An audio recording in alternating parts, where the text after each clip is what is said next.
এটা আমি কিসের সেমাই রান্না করছি সেটাই আপনার সাথে শেয়ার করব।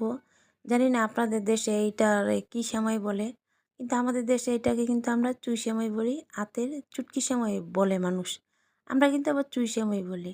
তাই এখন আমি কি করব, এটাকে সুন্দর করে লাল লাল করে ভাজলাম। ভাজার পর একটু গরম পানি দিয়ে কিন্তু আমি এটাকে ধুয়ে নিলাম। ধুয়ে নেওয়ার পরে আমি আবার ওই চুলার মধ্যে আমি লিকুইড দুধ দিছি প্রায় 1/2 কেজি থেকে একটু বেশি। দেওয়ার পরে একটা তেজপাতা দিলাম, একটা এলাচির বিচি দিলাম, দেখতেই পারতেছেন। দেওয়ার পরে চিনি দিলাম, চিনি দেওয়ার পরে সেমাইটা আমি ছেড়ে দিলাম। ছেড়ে দেওয়ার পরে আবার একটু নারকেলও দিছি। পরে এখন কালার হওয়ার জন্য আবার একটু ফাঁকি দুধ দিলাম।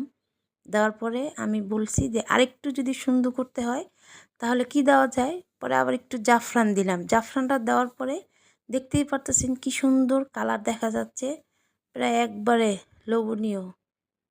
যেমন দেখতে লোভনীয়, খেতেও সেই।